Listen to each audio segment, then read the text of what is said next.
Today I'm going to be discussing a topic about abortion.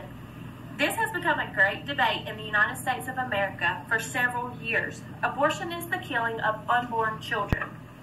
Abortion is a common medical procedure to terminate a human pregnancy, normally within the first 28 weeks of pregnancy. In 2014, 652,639 abortions were performed in the United States at a rate of 12.1 abortions per 1,000 women aged 15 to 44 years old, based off the CDC website. 85% of these abortions were by unmarried women. In 2016 alone, approximately 893,000 abortions took place across the United States of America. Low-income and younger women are the highest-ranked women to have abortions. Pro-life supporters believe that a life is a life no matter how far along a pregnancy is. They believe life begins at conception. Other groups believe that a woman's body is her own and it's their choice, the woman's choice, to abort her unborn child or not to. There are things to consider before having an abortion that I believe everyone should consider.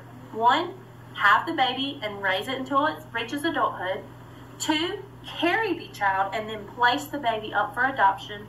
Or 3, give the child to a family member that is willing to raise the child as its own. There are 2 different ways to have an abortion. One is through a medical pill, which is also called a medical abortion. You can take the pill anywhere from 10 weeks up to 24 weeks without having any big complications to your health. This situation, it just causes the baby to miscarry and push the baby on out.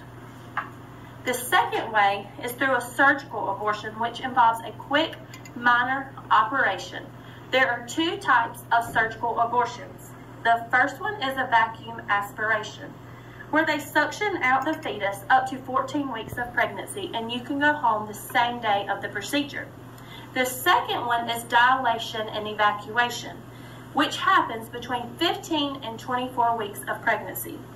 This procedure hurts the fetus by using forceps to remove the fetus from the uterus, and this has to be done under general anesthesia. Many teenagers or women feel like an abortion is their only way out because they cannot raise a child on their own due to health, financial, or relationship problems, when there is adoption that could be considered. There are many couples in the world who cannot carry or have a child of their own who would love to have the child that is about to be aborted. Often people who abort their unborn child have issues with their decision later on in life. Some states in the United States of America have a ban on abortions and will not allow them in their states. Other states require a person who is 18 years of age to have a parental consent to abort their child. A minor can get a court order that will allow them to have an abortion without parental consent. In the state of South Carolina, in which I live in, there are 3 ways to make abortion legal. 1, in the first trimester with the woman's consent. 2, in the second trimester with the woman's consent in a certified hospital or clinic. And 3rd, in the 3rd trimester, when necessary to preserve the life or health of the pregnant lady on the written recommendation of 2 doctors. And if the basis is mental health, then both the 2 doctors and a consulting psychiatrist must agree in writing that the abortion is necessary.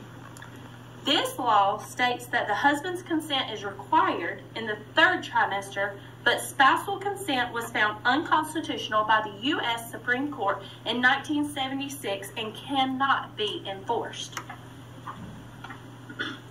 When the topic of abortion is discussed, people tend to assume one of 2 standpoints: pro-life or pro-choice. Because of this standpoint, this is when debates start happening all across the United States of America. Pro-life is when one agrees that the child should not be aborted, and that if you abort your child, then you should have sinned. Catholics believe that you should not have an abortion, and if you do, then you should get the death penalty because you basically killed a living human. Pro-choice is when someone believes that they have the right to choose to abort their child or fetus if they choose that life.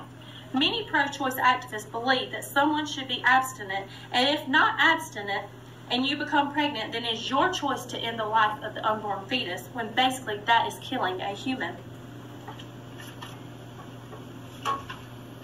Many religions do not endorse abortion or certain forms of birth control.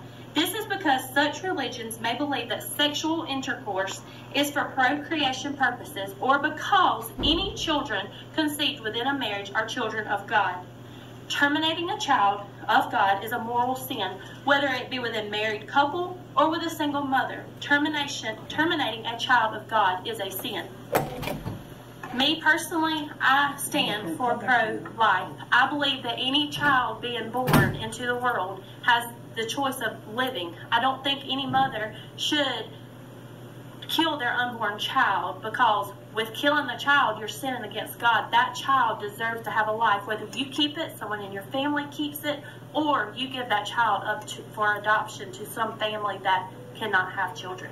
Thank you.